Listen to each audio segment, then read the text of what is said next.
The town of McGrath was established by people who believed in God. And they believed that areas that were dry could be made to blossom as a rose. And so they came into this area not because they wanted to, but because they thought they ought to. We're here in the town of McGrath, located southeast of Lethbridge. This town was actually created as the result of a deal between the Alberta Irrigation Company and the Church of Jesus Christ of Latter-day Saints. And it actually has one of the most senior water licenses in Alberta. It traces back to 1899. So with more conversation around the water license system in Alberta, we came to McGrath to hear about that license and what it means to the people who live here.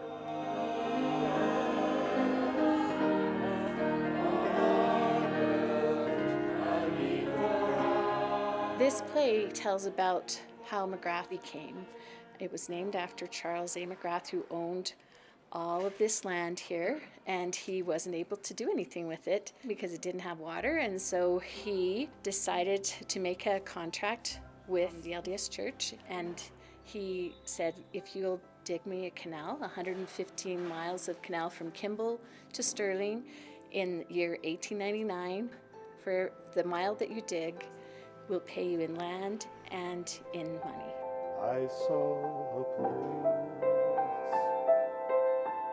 They wanted to do something to celebrate the 125th anniversary of those men and women coming up to start digging irrigation canals. There's kind of two main stories in this play. The one is a very famous story of Levi Harker, who several years before, he was living in the Cardston area, and he came over the Milk River Ridge and had this vision. He saw the town of McGrath, and he saw a canal running along the edge of the town, and he saw fields and fences and trees. He heard a voice say to him, "You will see all this come to pass, and more."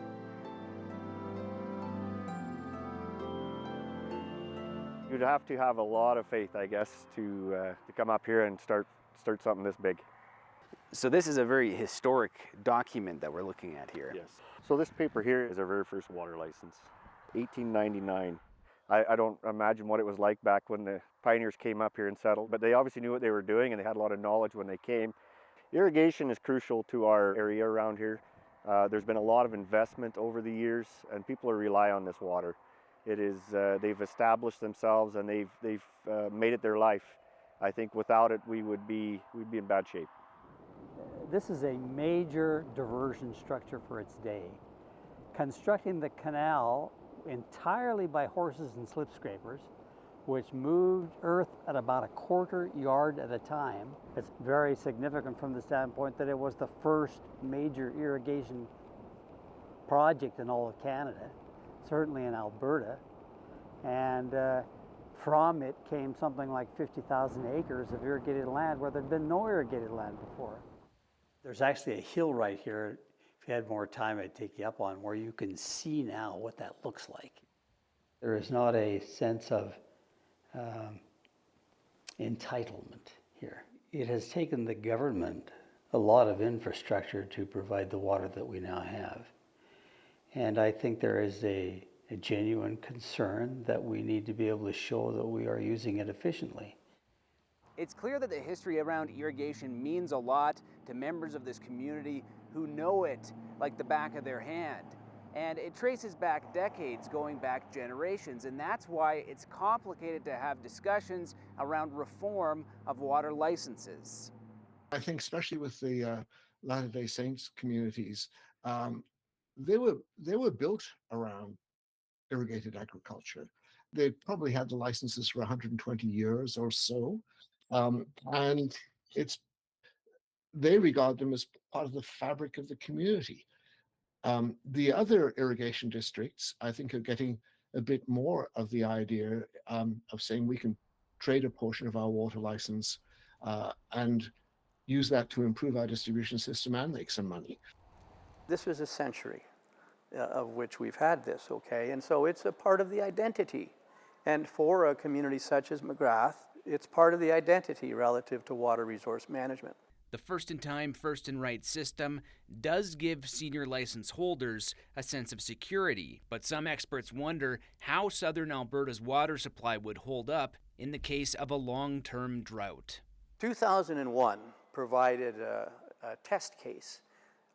Snowpacks were low, reservoirs were low, soil moisture was low. There was a drought. Initially, it was expected that there would be a seniority-based allocation. But the problem was that that would have cut off some essential water users that had junior licenses. It could play out again this year to some degree. In April, the provincial government announced voluntary water sharing agreements. Those agreements have been activated in the Oldman, South Saskatchewan River Basin and the southern tributaries, but haven't yet been activated in the Red Deer River or Bow River subbasins. BITFR is a last resort mechanism to determine who gets water and who doesn't. It's not in anyone's interests to insist on it too readily because of the fact that, first of all, water consumers they've come to respect that other people do have legitimate water interests, not just themselves. I think God expects us to do all we can with what we've got. And so you take a dry area that looks like it could be productive if it added water to it, then you try adding water to it. I don't know that there's any right established to that. I don't know that there's any uniqueness established to that. But I know that southern Alberta would not be what it is if it was not for the fact that we've somehow managed to harness and bring water to an area that needed it. We're all contributing in to try and help southern Alberta, including up north as well, to so everybody gets a chance at water this year. We're trying to just give everybody a chance, be fair, so everybody understands the drought now. I think we just want to be fair, and everybody gets a piece of the pie.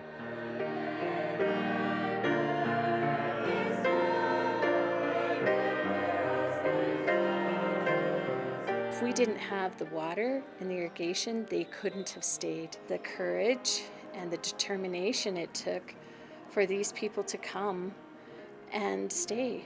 And a lot of them, well, my grandmother, when she said goodbye to her parents, she never saw them again. And that is kind of brought out in the play, is that as people said goodbye, there's a beautiful song called God Be With You Till You Meet Again.